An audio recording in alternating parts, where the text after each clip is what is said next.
तो हेलो दोस्तों, स्वागत है आप सबका मेरे चैनल ट्रेन मैनेजर अतुल में। दोस्तों, शनिवार के दिन घोषणा की गई यूपीएस की, यानी कि यूनिफाइड पेंशन स्कीम की, जो कि केंद्रीय सरकार ने कहा है कि 1 अप्रैल 2025 से लागू की जाएगी। और ये सभी केंद्रीय कर्मचारियों के लिए और उनके लिए जो कि जितने भी केंद्रीय कर्मचारी हैं उनके लिए एनपीएस और यूपीएस दोनों को चूज करने का विकल्प होगा। अब देखिए यूपीएस में है क्या क्या।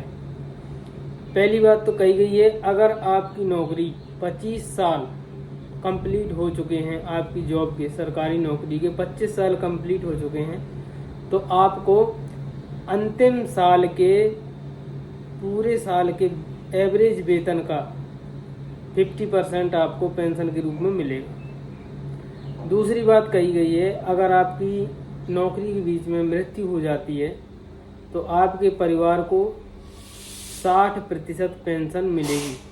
60% पेंशन का मतलब क्या है?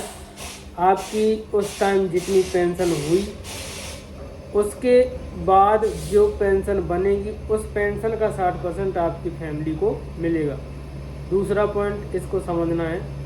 तीसरा पॉइंट क्या है कि मिनिमम पेंशन अश्योर्ड की गई है इसमें, कि अगर कर्मचारी 10 साल भी सर्विस करके छोड़ देता है तो उसको कितनी पेंशन दी जाएगी, तो उसको कहा गया है कि मात्र 10,000 रुपये प्रति माह उसको पेंशन दी जाएगी। साथ में ये भी बात की गई है कि जो महंगाई है वो 6 महीने के हिसाब से मिलेगी आपको 10%। इसका भी कुछ सही तरीके से पता नहीं चल पाया है।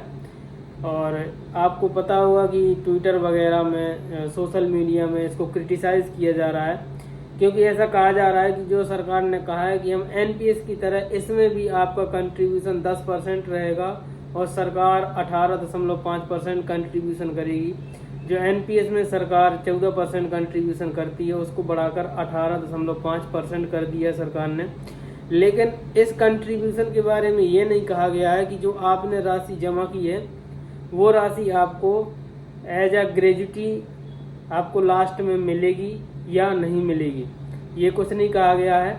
अगर इसका आ से समझें तो इसका मतलब ये है कि जो आप ज़िंदगी भर जमा करेंगे पूरी नौकरी में, हो सकता है संभवतः वही आपको पेंशन के रूप में दिया जाए जितना भी हो सके। और अगर कम पड़ेगी तो फिर सरकार जाने क्या करेगी। अभी पूरी तरह से बातें समझ में नहीं आई हैं, लेकिन सोशल मीडिया में यूपीएस को बाइकआउट करने की बात कही जा रही है। और लोग ये भी बता रहे हैं कि यूपीएस तो एनपीएस से भी ज़्यादा खतरनाक है, क्योंकि एनपीएस में ये होता है कि जो हम जमा करते हैं 10% और सरकार जो 14% शामिल करती है उसमें, वो उसका हम 60% लास्ट में निकाल भी सकते हैं। और जो पेंशन है वो हमारी पेंशन निर्धारित होगी जो शेयर मार्केट है उसका अप एंड डाउन्स में।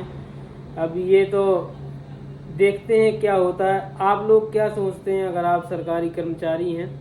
क्योंकि देखिए जो जितने भी पॉलिटिकल लीडर्स हैं उनके लिए ओपीएस लागू है और जो सरकारी कर्मचारी हैं उनके लिए एनपीएस और यूपीएस का विकल्प दिया गया है। ये कितना कहाँ तक सही है ये आप लोग खुद बताएं, कमेंट कीजिए।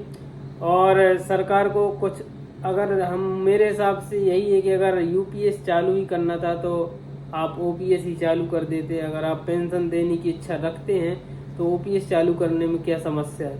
और अगर नहीं चालू करना है तो ओपीएस सभी के लिए बंद कीजिए, ना नेताओं के लिए चालू रखिए ना किसी और के लिए, सभी के लिए ओपीएस बिल्कुल से क्लोज कीजिए। और जो नई पेंशन स्कीम है उसी के तहत आप लोग सभी लोग रहें, चाहे वो कर्मचारी हो या लीडर्स हो, कोई भी हो। और प्राइवेट सेक्टर में भी जो काम कर रहे हैं हमारे भाई हैं उनके लिए भी कुछ सोचा जाए, ताकि उनकी भी फैमिली है, उनको भी एक अश्योर्ड पेंशन का निर्धारण किया जाना चाहिए। तो आप लोग क्या सोचते हैं कमेंट में ज़रूर बताएं।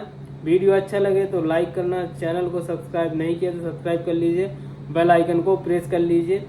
और हाँ, जो मेरे भाई हैं आरआरबी वगैरह की तैयारी कर रहे हैं उनसे रिक्वेस्ट है कि आप लोग बताइए क्या आपको आपकी हेल्प की जा सकती है। मैं हेल्प करने के लिए तैयार हूँ। धन्यवाद।